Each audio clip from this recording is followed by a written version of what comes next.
Having considered the aforesaid submissions raised, what we find is that so far as the issue relating to the Armed Forces Tribunal is concerned,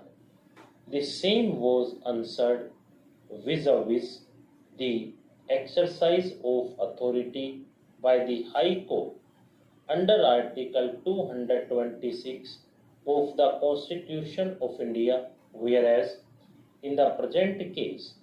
the exercise of authority by a learned single judge in a company petition is in the discharge of statutory powers conferred under the provisions of the Companies Act 1956.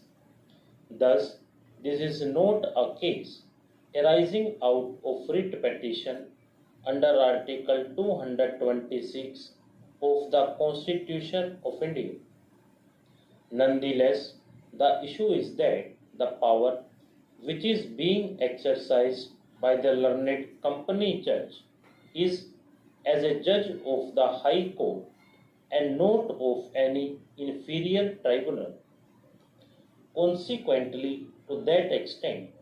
we are of the opinion that once the power is being exercised by a learned single judge of the High Court in exercise of the authority conferred under the Companies Act 1956 in a company petition of 2013, an order passed therein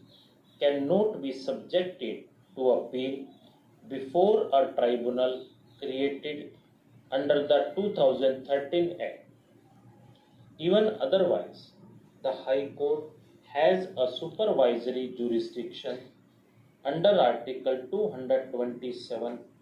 of the Constitution of India. Applying the principles thereof, the question of conferring the authority of appeal on a subordinate tribunal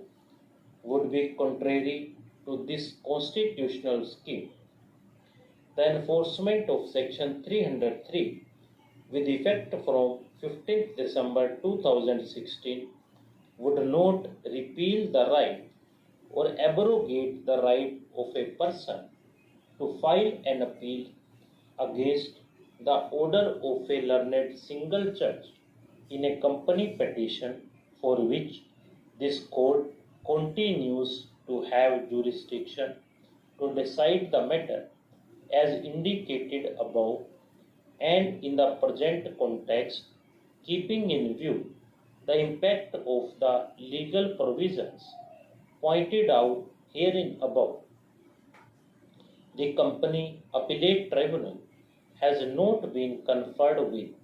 any such authority specifically as an alternative granting a right of appeal as against an order of a learned single judge passed in a company petition as is presently involved. In the absence of any such specific conferment of power on the Company Appellate Tribunal, the argument of Shri said that the powers statutorily granted under Section 483 of the Companies Act would stand impliedly revealed cannot be repealed. The doctrine of implied repeal, therefore, will have no application in view of the aforesaid background of the legislation, as no such express intention can be gathered from the same. There is yet another reason for holding that the right of appeal is available to the appellant, and that is based on the principles that have been deduced as discussed in the latest case of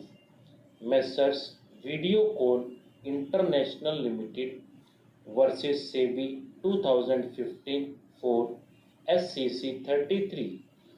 where a right of appeal has been understood